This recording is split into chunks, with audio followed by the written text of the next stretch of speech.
Hello everyone, this is our Part B presentation, where we apply Romer's endogenous growth theory to explain why some countries grow faster than others. Using Romer's framework, we will first explain the mechanism linked research and development, human capital, and innovation to long-run economic growth. Then we will compare a high-growth country, South Korea, with low-growth countries such as India and Nigeria, supported by the real data. Let's move to the first part.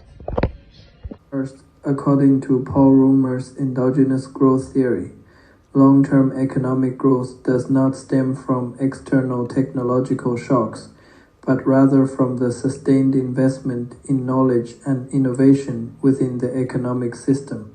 The core mechanism emphasized by Romer is quite clear. R&D investment drives human capital accumulation. Human capital promotes technological innovation, and innovation through knowledge spillovers improves the overall productivity of the economy, ultimately leading to long-term growth. However, comparing this theory with real-world examples reveals significant differences.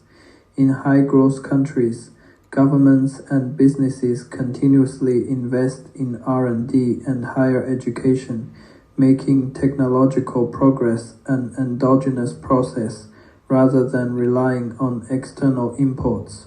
Conversely, in low-growth countries, insufficient R&D investment and a limited number of researchers constrain innovation activities, slowing technological progress and making long-term growth unsustainable. The differences in growth between countries essentially reflect whether an effective endogenous growth mechanism has been established. This slide explains why South Korea is a high-growth country under Rome's endogenous growth theory. As shown in the chat, South Korea invests more than 4% of the GDP in research and development, which is one of the highest levels in the world. The strong commitment to research makes technology progress endogenousness, meaning that innovation comes from economic decision rather than external factor.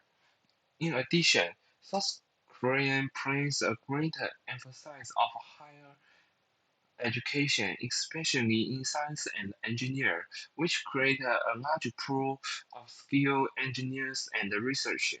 This stronger human capital improves the efficiency of innovation activity. Finally, with the films such as Samsung and Hentai, Korea has built a achieved innovation system through knowledge spillovers effect. Innovation benefits the raw economy and boosts overall productivity. Together, these factors explain why South Korea has achieved sustained long-run economic growth. Just now, my groupmates shared how South Korea achieved rapid economic growth through innovation. Now I will explain the opposite case, why India and Nigeria grew much more slowly based on Romer's endogenous growth theory. Let us first look at this chart. According to the World Bank in 2025, South Korea spent more than 4% of its GDP on research and development. However, India only spent about 0.64% and Nigeria spends less than 0.2%. This shows that low-growth countries invest very little in knowledge creation. Because of this, firms in these countries rely heavily on imported technology instead of developing new ideas by themselves. In Romer theory, technological progress must come from internal research and development investment. So, when research and development is low, long-run economic growth will also be slow. Now, let's move to the second slide.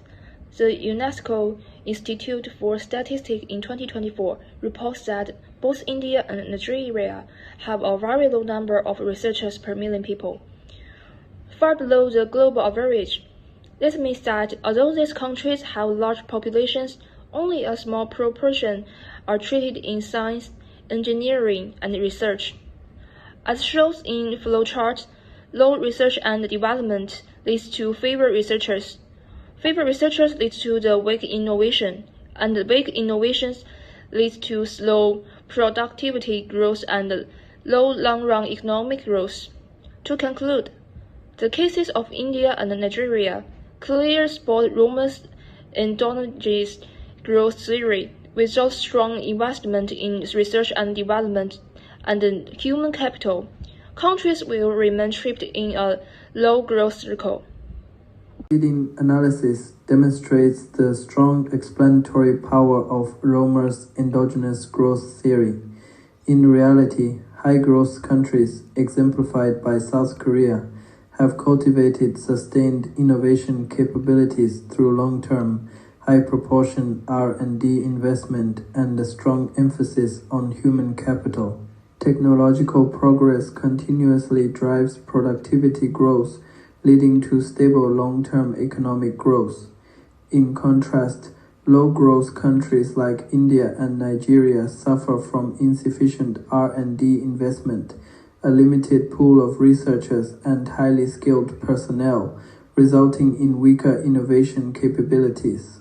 Their economic growth relies more heavily on external technologies, leading to insufficient long-term growth momentum. Therefore, the core conclusion of this comparison is that technological progress is not exogenously given but determined by policy choices and investment structures. This is precisely the practical implication of Romer's theory. Only through continuous investment in R&D, education, and innovation can a nation achieve long-term, sustainable economic growth.